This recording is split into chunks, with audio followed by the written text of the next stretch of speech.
Hi everybody, welcome to the Actors Academy. Thank you for tuning in today. This is part 3 for how to get into character. If you haven't watched part 1 or 2, I do suggest that you go back and watch those ones as they do work in a sequence to help you guys out with your acting. This video is going to have 3 different points that you can use to help you guys.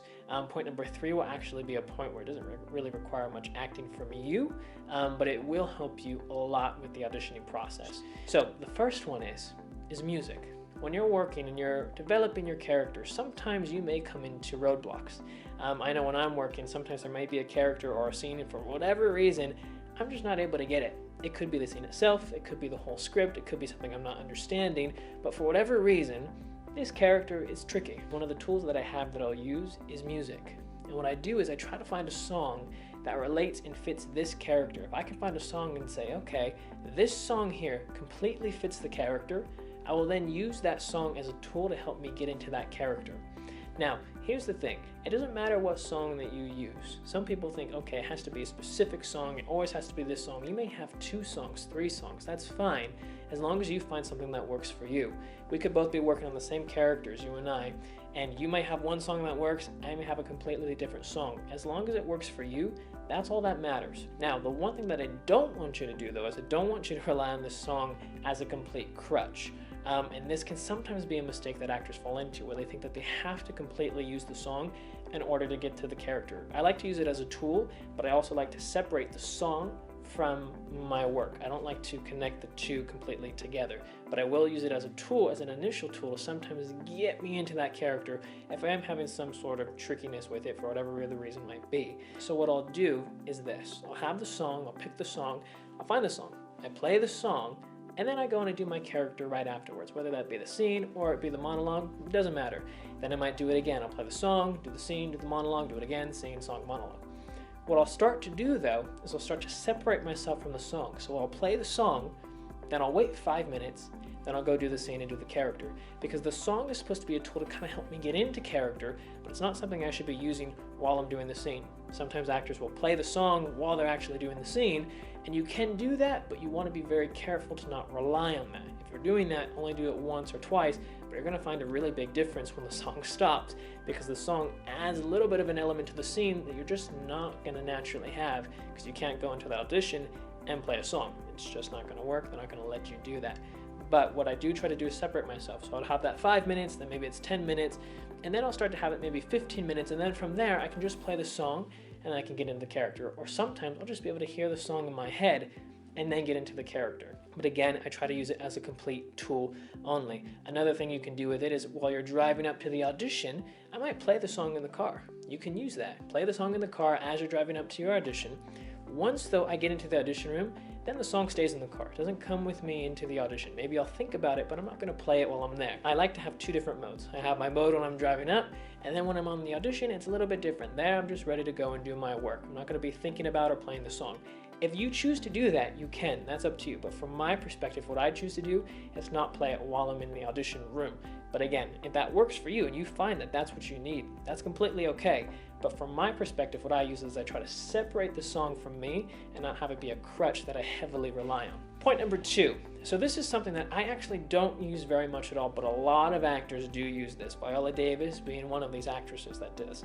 But for this point here, it is a point that a lot of actors like, and I have used it before in the past once or twice, but I don't usually use it that much. Doesn't mean I won't ever use it again in the future. I may, but for what I actually use, it's not something that I commonly use at all. But this point is writing out your whole character's backstory, their beliefs, what they like. Basically, you're writing out everything about your character. Usually people like to do it by hand. They think they learn the best that way about their characters, but you can also type it too. It depends what works for you as the actor. But actors will sometimes write a whole 1-page report on their character. Some actors would go overboard and go and do 10 pages, sometimes even more. If it works for you, though, if you find as an actor this tool works for you, writing out your character's backstory and writing out what your character loves and likes and what your character's future is, then that's fine if it works for you. find what works for you as an actor. But I'm just telling you, this is what people use as a tool. 10 pages I think is a little overboard, but sometimes people like that. I know an actor who does do it with 10 pages and they love it. I know an actor who's also a director, and they make all their actors do this, writing 3 to 5 page reports on their characters. If it's something that you like, you can use it, but I want you to know it's a tool that you have. Again, it's not something that I commonly use, but I have used it before once or twice, and it doesn't mean in the future there may be a character where I have to use it, but it is a tool that you have, and you can experiment with these tools. Try the music thing out for your next audition. Try writing out your character for your next audition. Try doing both and see if it helps. See what works for you. Maybe you'll find it works, maybe you'll find it doesn't. Maybe for one character it worked great, for another character it didn't. You have to have tools and find which ones work for you. Now, for point number 3, this is something that I do actually use all the time when I'm working and developing my characters. Now, for this point, it doesn't actually really involve anything new with your acting, and it falls down to this. It's costuming. Your costuming, what you wear, not only helps you, because we always think about the character in ourselves for us, you also have to think about the people watching you. When you're going and you're doing these different auditions that you're going to be having, casting directors will be looking at you, wondering, do you fit the part? Do you fit the character that they need? Not just can you act the part, but you also look the part. When you're wearing costuming, you're not only helping yourself feel and seem like the character, but you're helping the people watching you also think, hey, you know what, this guy actually could be the character. For example, I had an audition the other day where I had to play this rock star sort of guy. I don't go overboard where it seems like a Halloween costume that I'm wearing, but I do try to wear certain things that make it feel like I'm more of the rocker type. So I'll have rings, and I'll have my different necklaces and bracelets and all those different things, and I'll put a little bit of eyeliner on, so it helps build that idea of the character I'm auditioning for. Now, again, I don't want to make it a Halloween costume though, and it also has to fit within the world that I'm playing. If I'm trying to play this character and I'm dressing up more as the rocker type, great. But now say the same character, I come in and I come in as sweatpants and I come in like I'm about to go for a run, it's not going to work. The look that I'm bringing forward doesn't match up with the character. So it will help them, as the viewer, look at you better, and your acting will naturally appear better just because you seem like you fit the character more. Also, the way that it helps you is that when you're wearing these costumes, it also starts to make you a little bit, just a little bit, feel a little bit more like the character. Even if it's just by a percent, that percent can sometimes be the percent that you need.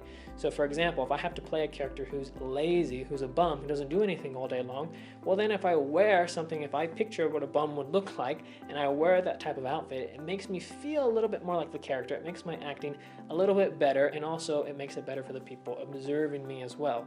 If I have to play someone who's more on the business savvy side, well I'll have to wear something that makes me feel a little bit more like it. Again, I don't try to go overboard where it's a Halloween costume, but I do try to add certain elements. Maybe it's a shirt, maybe it's a shoe, maybe it's a necklace, a bracelet, maybe it's multiple things, but I do try to use costuming a lot in every single audition that I'm going for, because it does help build that character a little bit more, and it helps the people watching us see us as the character too. So I hope this helps you guys. Make sure you guys subscribe to the channel so you can be up to date with everything. Give this video a thumbs up if it helped you. Also, I'll be leaving the 10-hour acting masterclass down in the description below, and also in the comment section. It takes about 2 minutes to sign up, and I'll also be leaving down the 10 acting resume templates as well. Alrighty, see you guys next time. Bye guys.